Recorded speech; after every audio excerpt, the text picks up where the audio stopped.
আসসালামু আলাইকুম viewers, welcome to my channel. আমি পার্ট 2 তে আলোচনা করেছি কীভাবে পুরাতন কলগুলো বাইর করতে হয় এবং কানেকশনগুলো কীভাবে দেখতে হয় এবং কলগুলো কীভাবে কাউন্ট করতে হয় এবং সলিডের মধ্যে কীভাবে পেপার বসানো হয় এগুলো দেখাইছি। পার্ট 2 তে আমি আলোচনা করব কীভাবে সলিডে বসানোর জন্য কয়েলের মাপ নিতে হয় এবং কয়েলগুলো কীভাবে বাইন্ডিং করতে হয় ফরম্যাটে এবং কীভাবে বসাতে হয় এগুলো নিয়ে আলোচনা করব। এবং পরবর্তী পার্ট 3-তে আসবে কানেকশন পার্ট 3-তে আসবে আমি বিস্তারিত জানার কাছে। প্রথমে আমি সলিডের মাপ নিচ্ছি, কয়েলগুলো বসানোর অবস্থা নির্ণয় করতেছি। এখানে কয়েলগুলো দুই সিস্টেমে বসবে। প্রথমত এক সাইড হচ্ছে 8 নম্বর সলিডে বসবে, দ্বিতীয় সাইড হচ্ছে 9 সলিডে অবস্থান করবে। আমি এই মাপ দুইটি নিচ্ছি, অর্থাৎ ও সলিডের পরিমাণ নতুন তারগুলো বাইন্ডিং করব, এই জন্য আমি মাপগুলো নিচ্ছি। আশা করি ভালো করে দেখলে আপনার নিজে করতে পারবেন।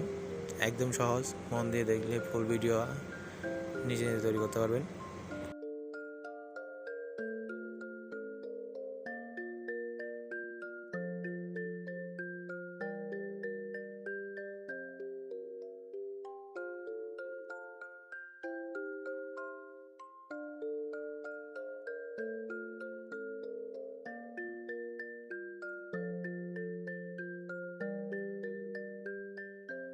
ভালো করে রাখুন। আমি মাপগুলো কীভাবে নিচ্ছি, অর্থাৎ সলিডের পরিমাপগুলো কীভাবে নিচ্ছি।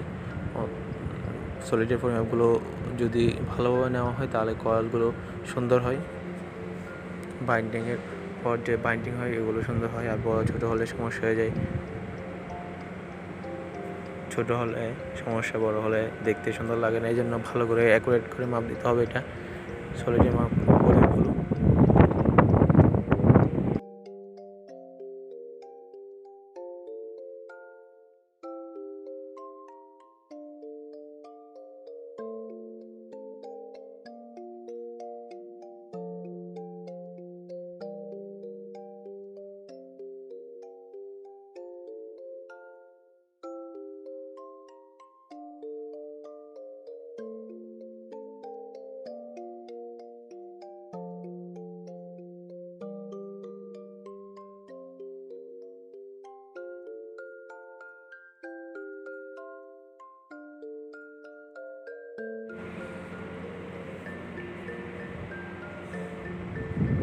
যারা এখন আমার চ্যানেলটি সাবস্ক্রাইব করেনি তারা দ্রুত সাবস্ক্রাইব করে নিন নতুন নতুন ভিডিও পাওয়ার জন্য, এবং পাশে থাকা বেল আইকনটি ক্লিক করুন।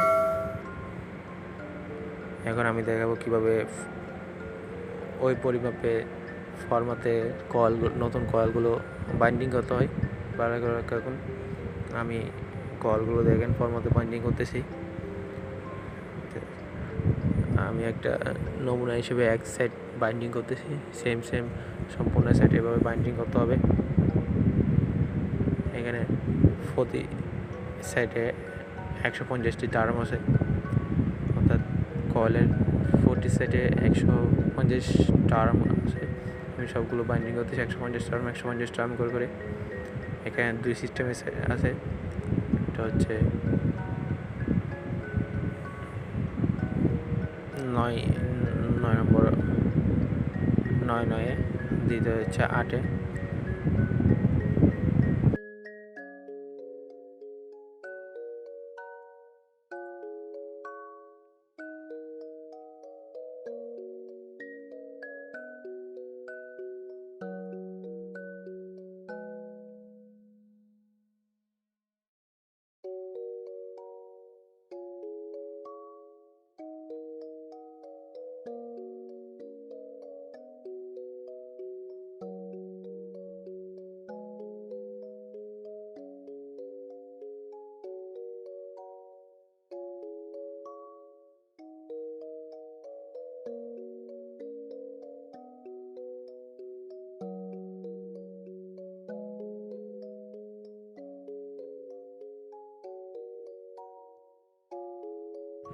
ওয়্যারগুলো অনেক চিকন, অর্থাৎ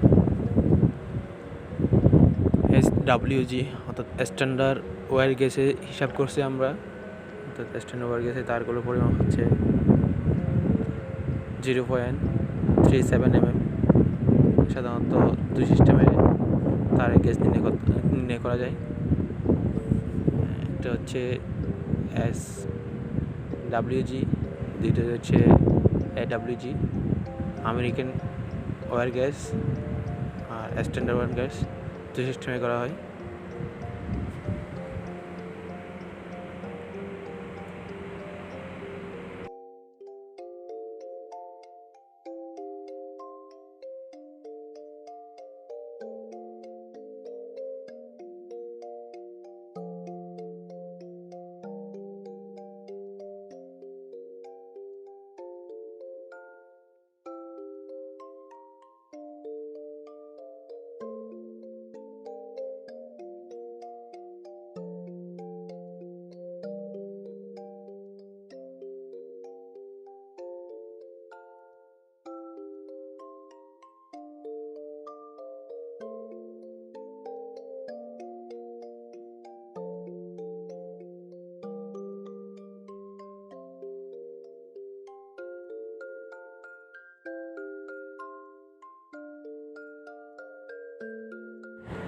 আমার এক সাইড কয়েল শেষ হয়ে গেছে, এখন আমি এগুলো সলিডে বসাবো। ভালো করে লক্ষ্য রাখতে হবে, একবার সলিডে বসানো একদম সহজ। আমি কীভাবে বসাচ্ছি দেখেন।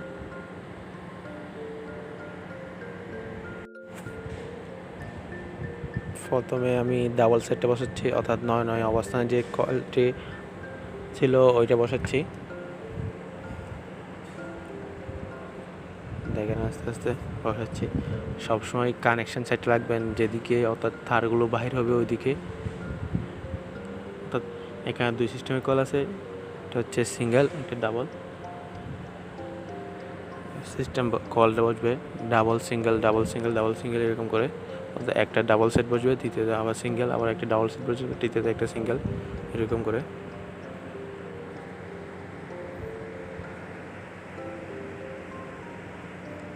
টোটাল 6 সেট আছে, 3টে ডাবল 3টে সিঙ্গেল।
তো আমি ডাবল সেটটা বসে ফেলছি, এখন সিঙ্গেল সেটটা বসাচ্ছি। এরপর আবার ডাবল সেট বসাবো বা সিঙ্গেল সেট বসাবো।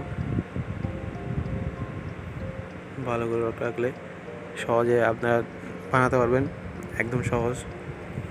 সলিডগুলো বসানোর সময় সব থেকে যে জিনিসটাকে রাখতে হবে, সলিডের যে ইনসুলিন আছে এগুলো যাতে উঠে না যায়। উঠে গেলে বোর্ড টাচ হলে মোটর শর্ট হয়ে যেতে পারে বা জ্বলে যাওয়ার সম্ভাবনা থাকে। আর যে টার্মগুলো ছিল পুরাতন কয়েলে, ওই টার্ম বরাবর দিতে হবে। তো ফর্মাতে টার্মগুলো দেওয়ার সময় পুরাতন কয়েলের যে টার্মগুলো ছিল, টার্মগুলো সেম দিতে হবে। যদি সেম না দেয়, বেশি আর কম দিয়ে দেয়, তাহলে সাধারণত মোটর আরপিএম কমে যায়, অর্থাৎ মোটরের সমস্যা হয়, গরম হয়ে যাবে, আরপিএম কমে যাবে। এই জন্য অবশ্যই সেম দেওয়ার চেষ্টা করবেন।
পরবর্তী ভিডিওতে কীভাবে কানেকশন করতে হয় এবং ট্যাপ করতে হয় এগুলো নিয়ে বিস্তারিত থাকবে।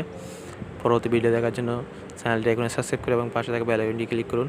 এবং পার্ট 1 ডিসক্রিপশন বক্সে লিঙ্ক দেওয়া আছে, চাইলে এখান থেকে দেখতে পারেন। আমার কয়েল বসানো শেষ, অর্থাৎ সলিডের কয়েলগুলো বসানো প্রায় শেষ হয়ে গেছে। এবং ধন্যবাদ সম্পূর্ণ ভিডিওটা ধৈর্য সহকারে দেখার জন্য। আসসালামু আলাইকুম।